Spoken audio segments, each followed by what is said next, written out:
The cameras lit up the stage of Late Night with Seth Meyers, the familiar jazzy jingle fading into applause as Seth welcomed the night's star guest, Oscar-winning actress Jennifer Lawrence. She entered with her signature charm, beaming widely. As she waved to the crowd, her playful energy palpable. "You smell like whiskey," she joked the moment she hugged Seth, causing the audience to erupt in laughter. Seth, ever the sharp improviser, fired back with a grin. "I had to get ready for a J-Law interview. What did you expect?" The opening few minutes were golden. Stories about pranks on movie sets, Jennifer's recent skydiving mishap, and even a spontaneous impression of Robert De Niro ordering coffee at Stop. She was relaxed, in control, witty. Seth leaned into her vibe, riding the wave of levity. "You're always like this chaotic good energy. But tell me, Jen, is there ever a time you're just not performing?" he asked, initially smiling. Jennifer tilted her head, raising an eyebrow. "You mean like when I'm asleep?" she teased. More laughter. But there was a subtle flicker in her eyes, a signal missed by most, but not by the host. He tucked it away for later.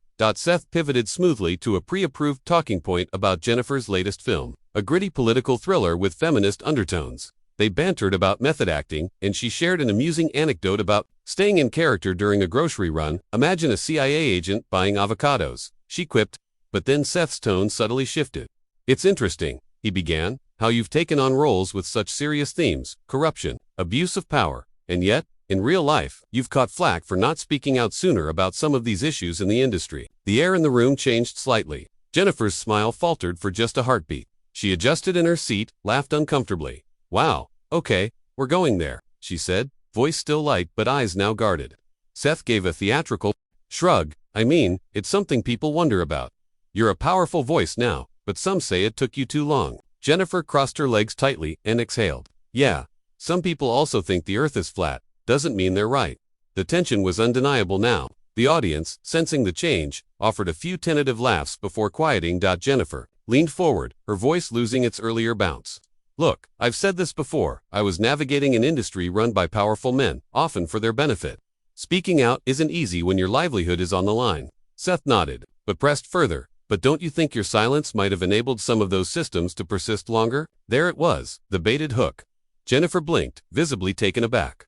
"Wow, Seth, you want to have this conversation now? On your show?" Her words weren't angry yet, but they were sharper. "You think I was silent? You think I didn't?" Screen behind closed doors, Seth's face hardened a bit, sensing her defenses rise. "I'm just asking questions, Jennifer. It's what we do here, you know that." Her mouth twitched into a tight, humorless smile. "Yeah, and how many male actors have you grilled like this about their so-called silence?" A smattering of applause broke out. Seth paused. "Fair point," he said, but Jennifer wasn't done. Her voice rose a notch. "I'm tired of being dissected, tired of being told when I should have spoken. How loud, how early. I lived it, Seth, not you. Not the people online who write their think pieces from air-conditioned rooms." She leaned back, arms folded, and Seth glanced at his producers off stage, a rare moment of uncertainty for the normally composed host. "Okay," he said, shifting in his chair. "I didn't mean to come off accusatory, but the damage was done."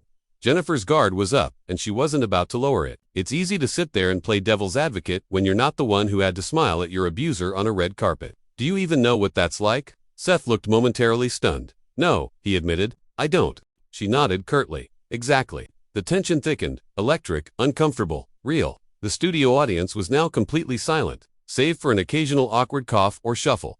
Trying to salvage the moment, Seth attempted a change of topic. "Let's talk about something lighter then. You mentioned recently that you might want to step away from acting. Any truth to that?" But Jennifer's expression didn't soften. "You really think this is about movies?" she asked. "No, Seth. It's about survival. It's about waking up every day and deciding how much of yourself to give away to people who will twist it, weaponize it, exploit it." The mood was now far removed from the opening laughs. Seth looked mildly chastised, but he wasn't willing to give up control. "But you're one of the most powerful actresses in Hollywood," he said. "Isn't it a little dramatic to play the victim card now?" That line struck like lightning. Jennifer stood abruptly. "The victim card," she echoed. Her voice dropped to a deadly calm. "Is that what you think this is? Me playing a role? Wow, I guess the show is still on."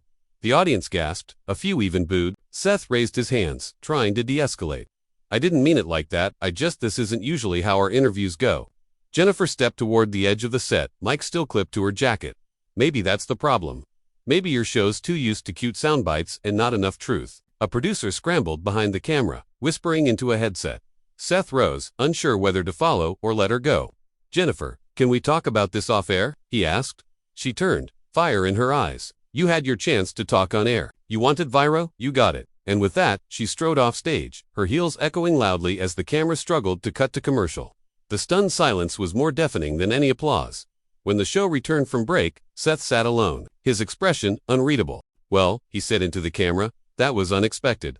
I want to apologize if things got too intense. We value all our guests here." But his words felt hollow. The moment had already exploded across social media. Hashtags like #JenniferLawrence and #SethClash were trending. Clips of her final words were being reposted with every imaginable angle. Feminist champion, overdramatic diva, hard truth, host ambush. The internet, as always, was at war with itself. Seth's PR team released a bland statement, while Jennifer's rep declined to comment. But the fire was already lit. Media outlets scrambled to dissect the exchange. Pundits chimed in. Fan videos juxtaposed her early smiles with her final words, building a narrative arc more compelling than fiction. And as days passed, no resolution came. Jennifer remained off-grid, canceling her next press appearance. Seth's show continued, but a noticeable tension hung over subsequent interviews. Guests were more guarded. Producers were cautious. And audiences, now conditioned for confrontation, kept tuning in, hoping for the next implosion. Late night had found a new formula: discomfort as entertainment, truth as spectacle. What began as a routine promotional appearance became something much bigger, a raw, unscripted confrontation that no one, least of all Jennifer Lawrence, had planned for. But maybe, in its own messy way, that was exactly what made it real. The unresolved ending wasn't a flaw. It was the hook. Because, when the cameras cut out, and the stage lights dimmed, people weren't done talking. And neither, it seemed, was she.